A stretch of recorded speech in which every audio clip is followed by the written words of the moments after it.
And the weather sets in. So had you already scaled any of the face of, it's Mount Wilson? Is that Mount Washington. Mount Washington, sorry. And had you scaled any of the face when the weather turned? It was It's an ice face. yeah. It was snowing lightly when we left the hut early that morning. So were you out camping? We stayed in a hut, and then. And you're very confident at this stage. I mean, you've been doing this already. Yeah, You're saying for this 7 is- years, you were already an accomplished climber, or 10 Right, years. this was when I was 17. So. Mhm. And we, during the winter, I typically would do extreme rock climbing, and so during the winter, I was just bored and okay, let's go ice climbing. So we were ascending what's called Huntington's Ravine, and maybe you've probably been up to the woods. In a particular gully system called O'Dell's. I know it's I think 600 feet of ice, slightly less than vertical. And to entertain myself, I climbed it without protection and just blamed Jeff up in the car. So we got to the top and we were kind of protected by this gully system. And we decided to just walk, 3 to 5 minutes above Huntington's towards the summit and just reassess the conditions. The conditions became horrendous. The winds were very, very high. Again, I think we went 5 minutes and we turned around and we descended rapidly into an adjacent gully system that funneled us in a different side of the mountain than Huntington's. So you were lost? Did you know where you were? It's more accurate to say we were trapped. Once we hit the tree line again, it was getting dark.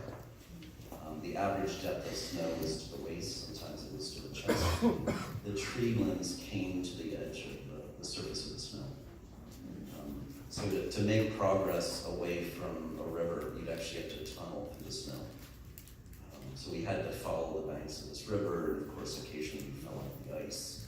At one point I was nearly swept under the ice, and Jeff extended his ice axe and slowly pulled me out. So we were getting wet. It was minus 20 degrees Fahrenheit, and frostbite and hypothermia quickly set in. And you were building ice capes to weather the storm. So we would try to get 2 hours of sleep a day, and during the day we were probably doing at least 1 marathon of effort.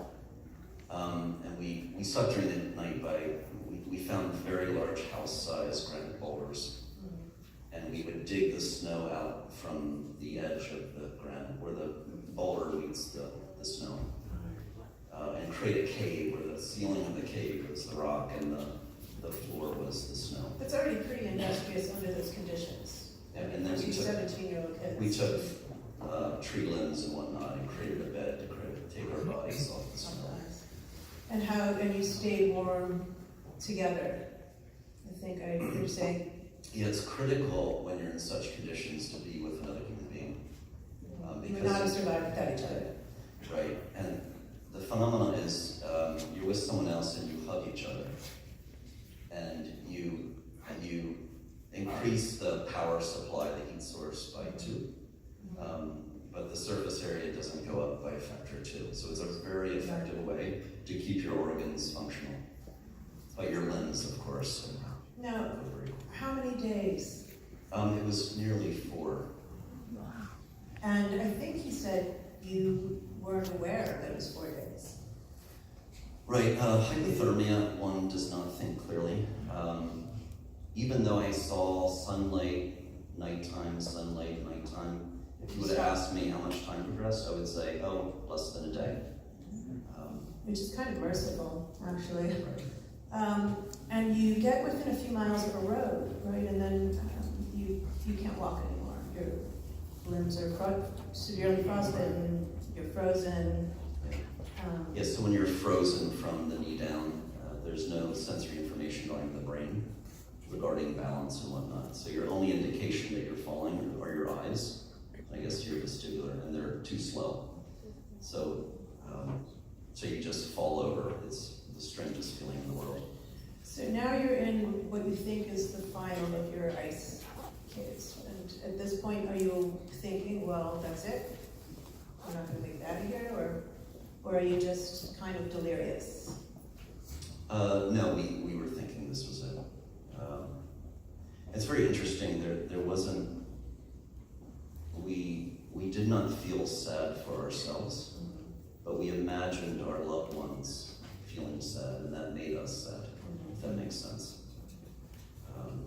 As an extreme climber and a very young person, I had a very romantic notion of death.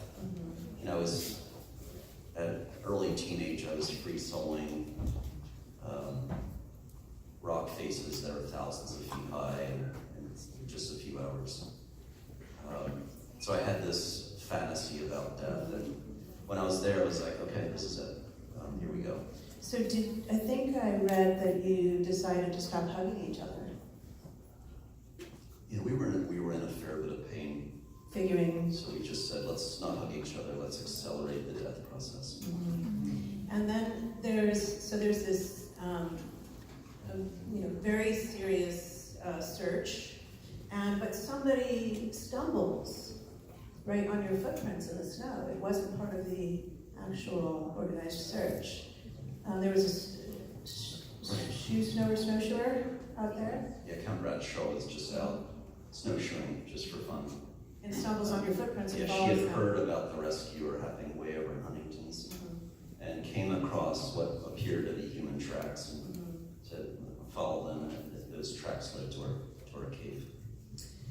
So you are in fact rescued, but you're obviously very severely frostbitten.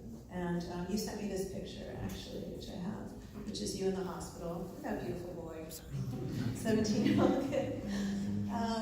And you describe when they realize they have to amputate your legs. You describe, much later, with the vision of being who you are as an adult, with your understanding of biomechatronics now, that the amputation is as crude as it would have been in the Civil War.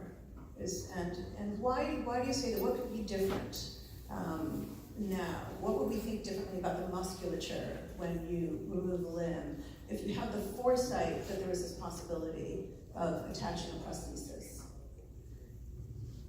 Right, so as you say, since the US Civil War, if you look at anatomical surgical textbooks from the Civil War era, and you compare that to modern textbooks, you'll note that what is being taught in terms of how limbs are amputated really hasn't changed. So even though we have these extraordinary mechatronics, the way we're handling the tissues in the surgical procedure is completely outdated.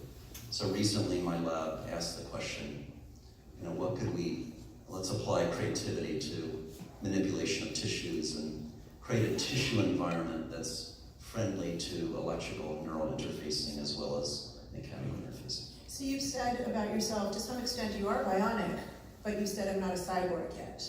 And can you explain your distinction there?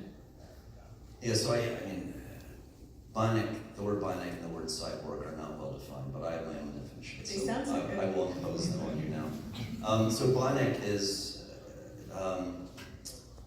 typically you design something out of synthetic materials. That's through the lens of science. So you might learn something about how a foot works and then apply that principle to designing a synthetic foot. Or you may design a sailboat and you study how whales work, hydrodynamics. So it becomes a bionic boat. So bionics is this interplay between design and human bionics in biology. Cyborg can be that, but not always. Cyborg does not have to emulate nature or biological function. But in cyborg, there's a bidirectional communication between the nervous system and something designed. So the biological brain can inform the design part, and the design part, if it has synthetic computation, can inform the nervous system. So that bidirectionality, when that exists, then it's a cyborg entity. So I want to talk about that more because there's been incredibly interesting progress in that. But I first want to ask you, when did you start? So I have also the spectacular picture. That's you. You're back on the mountain. Right, I'm 3 meters high.